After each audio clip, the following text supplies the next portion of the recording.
اللہ رب العزت کی حمد و ثنا پیارے آقا صلی اللہ علیہ وآلہ وسلم کی بارگاہ بے کس پناہ میں ہدیہ درود و سلام عرض کرنے کے بعد آج ہم اس بابرکت محفل کے اندر جو شرکت کر رہے ہیں یہ حافظ محمد ابو بکر ان کے اس اعزاز کے سلسلہ میں یہ محفل ہے جو انہوں نے اللہ کے پاک کلام کو حفظ کیا، پاک کتاب قرآن مجید کو زبانی یاد کیا۔ اس اعزاز میں آج کی یہ بابرکت محفل پاک ہے۔ یقیناً یہ بڑی خوش قسمتی کی بات ہے کہ ان ماں باپ کے لیے جن کا بچہ قرآن پاک حفظ کرتا ہے، یہ بڑی سعادت کی بات ہے۔ تو یقیناً اس موقع پر میں خصوصاً مبارکباد حافظ ابو بکر کے والد صاحب، ان کے دیگر جو چاچے تائے سارے فیملی کے جو احباب ہیں، سب کو اس موقع پر مبارکباد پیش کرتا ہوں، اور آپ صاحب کے استاد محترم حافظ احتشام صاحب کو مبارکباد پیش کرتا ہوں کہ سب احباب کی محنتوں کی بدولت، کیونکہ اس کے اندر یقینی طور پر کسی بھی کام کو پائے تکمیل تک پہنچانے کے لیے بہت سارے احباب کی کوشش شامل ہوتی ہے۔ یقیناً والدین جو صبح اہتمام کے ساتھ بچے کو تیار کر کے مدرسے ٹائم پر بھیجتے ہیں، ان کی بھی بڑی اس کے اندر کوشش ہوتی ہے، اور پھر مدرسے کے اندر جب وہ بچہ آتا ہے، مدرسہ اس کے لیے استاد فراہم کرتا ہے، دیگر سہولیات اس کے لیے مہیا کرتا ہے تاکہ اس کو تعلیم حاصل کرنے کے اندر کوئی دشواری نہ ہو۔ تو مدرسے کی بھی اس کے اندر بڑی کنٹریبیوشن ہوتی ہے، اور اسی طرح دیگر جو عزیز و اقارب وہ اس معاملے کے اندر حوصلہ دیتے ہیں، اس معاملے کے اندر سرپرستی کرتے ہیں۔ یقیناً سب اس منزل تک پہنچنے کے اندر وہ شامل حال رہتے ہیں۔ تو حافظ ابو بکر کے ساتھ اس کے والدین، اساتذہ اور دیگر فیملی کے تمام ممبر جو اس منزل تک پہنچنے میں شامل حال رہے، سب اس موقع پر مبارکباد کے مستحق ہیں۔ اللہ تعالیٰ کی کائنات نے اپنی پاک کتاب قرآن کریم کے بارے میں ارشاد فرمایا، اِنَّا نَحْنُ نَزَّلْنَا الذِّكْرَ وَإِنَّا لَهُ لَحَافِظُونَ، بے شک ہم نے اس قرآن کریم کو نازل فرمایا اور ہم خود ہی اس کی حفاظت بھی کرنے والے ہیں۔ لہذا خالق کائنات قرآن کریم کو نازل کرنے والا بھی ہے اور اس کی حفاظت بھی کرنے والا رب العزت خود ہے۔ اللہ تبارک و تعالیٰ نے اگر ہم قرآن کریم کو دیکھیں تو اس کے چند درجے رکھے ہیں۔ ایک درجہ اس کے نازل ہونے کے اعتبار سے ہے، اور دوسرا اس کے ادب و احترام کا ہے، تیسرا اس کے عمل کا ہے۔ نازل ہونے کے اعتبار سے اگر ہم قرآن کریم کے غور کریں تو دو درجوں کے اندر اللہ نے قرآن کریم کے نزول کا ذکر فرمایا۔ ایک خالق کائنات نے قرآن کریم کو نازل فرمایا لوح محفوظ پر۔ وہ شب قدر کے اندر رمضان المبارک کے مہینے میں اللہ نے لوح محفوظ پر اس کو اتار دیا۔ اس کے بعد پھر نبی پاک صلی اللہ علیہ وآلہ وسلم کی عمر مبارک جس وقت 40 برس تھی، تو پہلی وحی اقرأ بسم ربک الذی خلق کی صورت میں جبرائیل علیہ السلام نبی پاک صلی اللہ علیہ وسلم کی بارگاہ میں قرآن پاک کی آیات کو لے کر آئے۔ اس کے بعد پھر یہ سلسلہ چلتا رہا. نبی پاک صلی اللہ علیہ وسلم اس دنیا سے ظاہراً جب تشریف لے گئے آپ کی عمر مبارک 63 برس تھی. تو لہٰذا یہ 23 سال کا عرصہ نبی پاک صلی اللہ علیہ وآلہ وسلم کے قلب مبارک پر قرآن کریم کا نزول ہوتا رہا، جس میں پہلے 13 برس مکہ کے اندر آپ رہے. اس وقت جو قرآن کی آیتیں صورتیں نازل ہوئی انہیں مکی کہا جاتا ہے. اس کے بعد پھر ہجرت مدینہ طیبہ شریف ہوئی.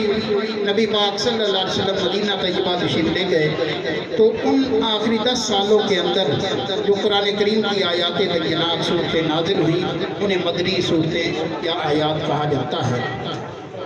تو لہذا یہ نزول کے اعتبار سے مختصر سا تعارف ہے قرآن کریم کا کہ اللہ تبارک و تعالیٰ نے شب قدر میں لوح محفوظ پر، اس کے بعد پھر نبی پاک صلی اللہ علیہ وسلم کی بارگاہ میں جبرائیل علیہ السلام کی ڈیوٹی لگائی کہ وہ جہاں پاک پیارے آقا صلی اللہ علیہ وسلم ہوتے وہاں پر قرآن کریم کی آیات لے کر حاضر ہو جایا کرتے. اس کے بعد ادب کے اعتبار سے رب العزت نے ارشاد فرمایا، سورہ واقعہ 27واں پارہ ہے، ارشاد فرمایا لا یمسہ الا المطہرون، نہ اس کو ہاتھ لگائے کوئی مگر پاکی کی حالت میں. یعنی قرآن کریم کو وہ مقدس اور عظیم کتاب ہے جس کو پاکیزگی اور کی صورت کے اندر ہی چھوا جا سکتا ہے. تو لہذا یہ اس کا ادب و احترام ہے جو رب العزت نے سکھا دیا ہے کہ قرآن کریم اتنی عظیم اور بابرکت کتاب ہے کہ جس کو طہارت کے ساتھ چھوا جا سکتا ہے. یہ ادب احترام اس پاک کتاب کا ہے جو رب العزت نے خود بیان فرمایا ہے. تیسرے نمبر پر اس قرآن کریم کو سمجھنے کا معاملہ آتا ہے. سمجھنے کا جیسے کہ اللہ رب العزت نے ارشاد فرمایا وَلَقَدْ يَسَّرْنَا الْقُرْآنَ لِلذِّكْرِ فَهَلْ مِن مُّدَّكِرٍ، تحقیق ہم نے قرآن کریم کو سمجھنے کے لیے آسان بنا دیا ہے، بس کوئی ہے جو اس کو سمجھے. یعنی قرآن کریم تاثیر اس کی سمجھ کے اعتبار سے یہ ہے کہ رب العزت نے اس کی آیتوں صورتوں کو ان لوگوں کے لیے جو قرآن کریم کو سمجھنے کا ارادہ رکھے، جو قرآن کریم کو سمجھنے کی نیت رکھے، اللہ ان کے لیے بالکل اس کتاب کو سمجھنے کے معاملے میں آسان بنا دیتا ہے. اسی طرح پھر عمل کے اعتبار سے اللہ رب العزت نے فرمایا ذالک الکتاب لا ریب فیہ ھدی للمتقین، یہ کتاب جو ہر طرح کے شک و شبہ سے پاک ہے پرہیزگاروں کو ہدایت دیتی ہے. پرہیزگاروں کے لیے جو اللہ سے ڈرنے والے لوگ ہیں ان کے لیے یہ کتاب ہدایت کا باعث ہے. تو لہذا ہم اگر اس کے ادب و احترام کی دیکھیں وہ بھی اللہ نے واضح کر دیا ہے، اس کو نازل ہونے کے اعتبار سے دیکھیں وہ بھی رب العزت نے واضح کر دیا ہے، اور اس پر عملداری کے اعتبار سے دیکھیں تو اللہ نے واضح کر دیا کہ پرہیزگاروں کے لیے یہ ہدایت کا باعث ہے کہ وہ اسے رہنمائی حاصل کر کے اپنی دنیا و آخرت کو بہتر کر سکتے ہیں. اب اگر ہم قرآن کریم کو پڑھنے کے اعتبار سے دیکھیں تو ایک بات تو یہ ذہن میں رکھیں، سورہ مزمل میں 29ویں پارے میں اللہ رب العزت کا ارشاد پاک ہے وَرَتِّلِ الْقُرْآنَ تَرْتِیلًا، قرآن کو ترتیل سے پڑھیں. اب ترتیل سے پڑھنے کا عام جو سادہ لفظوں میں ترجمہ کیا جاتا ہے ٹھہر ٹھہر کر پڑھنا. یعنی قرآن کریم کو اتنا جلدی سے اس کے لفظوں کو نہ پڑھو کہ جس سے جو ہے قرآن کریم کے الفاظ کا معنی و مطلب مسخ ہو جائے، وہ واضح نہ ہو. قرآن کریم کو ٹھہر ٹھہر کر پڑھنا. اور حضرت سیدنا علی المرتضیٰ شیر خدا رضی اللہ تعالی عنہ آپ ترتیل کا معنی بیان فرماتے ہیں. آپ فرماتے ہیں الترتیل تجوید الحروف و معرفت الوقوف، ترتیل یہ ہے کہ تم حروف کو تجوید سے پڑھو اور یہ پہچان کرو کہ تم نے ٹھہرنا کہاں. یعنی وقت کا خیال رکھ کے قرآن کریم کو پڑھنا اور حروف کو تجوید سے پڑھنا، یہ ترتیب کا معنی ہے جو حضرت سیدنا علی المرتضیٰ شیر خدا رضی اللہ تعالیٰ عنہ نے بیان فرمایا ہے. تو لہذا قرآن کریم کا یہ حکم جو ہے مطلقاً ہے. ترتیب کے ساتھ پڑھنے والا حکم مطلقاً ہے، اس میں کوئی قید نہیں ہے کہ کوئی حافظ پڑھے یا غیر حافظ پڑھے۔ جو بھی مسلمان قرآن کریم کو پڑھے گا وہ اس بات کا خیال رکھ کے پڑھے کہ اس کے حروف کو صحیح ادا کرے اور اس کا وقف جہاں پہ جو بنتا ہے اس کا خیال رکھ کے پڑھے۔ اوپر دیکھ کر پڑھنے کی بھی فضیلت نبی پاک صلی اللہ علیہ وسلم نے بیان فرمائی کہ جو اس پاک کتاب کا ایک حرف پڑھے اللہ اسے 10 نیکیاں عطا فرماتا ہے۔ تو لہذا قرآن کریم کی تلاوت ہماری زندگیوں کا حصہ ہونی چاہیے۔ اوپر دیکھ کر پڑھیں، اچھے طریقے سے ہر مسلمان پڑھے، اور اعزاز ان لوگوں کے لیے، شرف ان لوگوں کے لیے اللہ رب العزت نے رکھا ہے جو اس پاک کتاب کو صحیح بھی پڑھتے ہیں اور پھر اس کی آیات اور صورتیں زبانی پڑھتے ہیں۔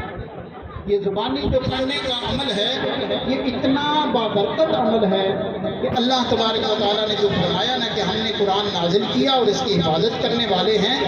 ہم اگر اس زمانے کے اندر اپنی زندگیوں میں اس بات کا جائزہ لیں تو حافظ قرآن جو ہیں وہ اللہ کے اس مشن کا بہت بڑا حصہ ہے۔ اللہ نے انہیں اپنی پاک کتاب کی حفاظت کے لیے اپنے اس مشن میں شامل رکھا ہے۔ حافظ قرآن کی بڑی فضیلت نبی پاک صلی اللہ علیہ وآلہ وسلم نے بھی بیان فرمائی ہے۔ آپ فرماتے ہیں کہ قیامت کے دن ایسے کچھ احباب آ رہے ہوں گے اور ان کے سروں کے اوپر تاج ہوں گے جو چمک رہے ہوں گے۔ پوچھا جائے گا یہ کون لوگ ہیں جو اتنے چمکتے ہوئے سروں پر تاج رکھ کر آ رہے ہیں؟ تو بتایا جائے گا کہ یہ وہ والدین ہیں جنہوں نے دنیا کے اندر اپنے بچوں کو حفظ کروایا تھا۔ آج اللہ ان کو قیامت کے روز اتنا بڑا شرف عطا کر رہا ہے کہ وہ اتنی روشنی کے ساتھ آ رہے ہیں۔ تو لہذا یہ بڑی سعادت اور خوش قسمتی کی بات ہے۔ یقیناً زبانی قرآن کریم کو یاد کرنا، آج ہم دیکھیں کہ بہت سارے اس کے مطلب ایسے ذرائع ہیں، کاغذ کے اوپر قرآن کریم کی آیات ہیں، موبائلوں کے اندر ہیں، سارے اسباب ہیں قرآن کریم کی حفاظت کے، لیکن سب سے بڑا جو زندگی کے ساتھ جڑا ہوا عمل ہے وہ یہ قرآن کریم کا حفظ ہے۔ جس کو قرآن کریم کا حفظ ہو گیا، زبانی یاد ہو گیا، تو سمجھے کہ اس کا زندگی کے ساتھ یہ معاملہ جڑ گیا۔ زندگی بھر جو ہے وہ اس پاک کتاب کے ساتھ لائٹ ہے نہیں ہے، کاغذ ہے نہیں ہے، قلم ہے اس کے پاس نہیں ہے، زبان سلامت ہے، اللہ کی آیتوں کو پڑھتا رہے۔ یہ سعادت حافظ قرآن کے لیے ہے۔ الحمدللہ اللہ کے بے حد احسان، نبی پاک صلی اللہ علیہ وسلم کے صدقہ سے ہمارے بچے نے، حافظ ابو بکر نے قرآن کریم حفظ کیا، زبانی یاد کیا۔ اللہ تعالیٰ اس پر اس کے والدین کو، تمام فیملی کے ممبران کو، اور پھر اللہ تبارک و تعالیٰ اس بچے کے استاد محترم کو، اور پھر جس مدرسے کے اندر بچے نے حفظ کیا، اللہ تعالیٰ اس مدرسے کو کامیابی اور کامرانی سے ہمکنار فرمائے۔ یقیناً اللہ تبارک و تعالیٰ کی طرف سے بہت بڑی سعادت کی بات ہے۔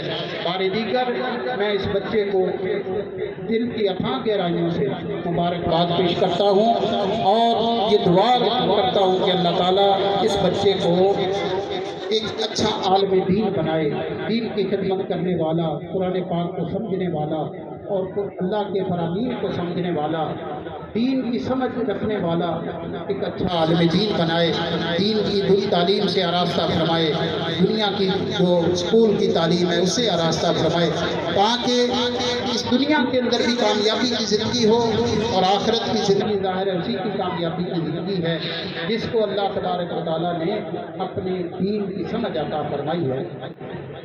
اللہ رب العزت آج کی اس پرپکار محفل کو اپنی بلند بارگاہ میں قبول فرمائے۔ اب تلاوت قرآن پاک کے لیے حافظ ابو بکر وہ تلاوت قرآن پاک کرتے ہیں، اس کے بعد انشاءاللہ پھر آگے جو ہے وہ دعائے خیر کی طرف معاملہ ہوگا۔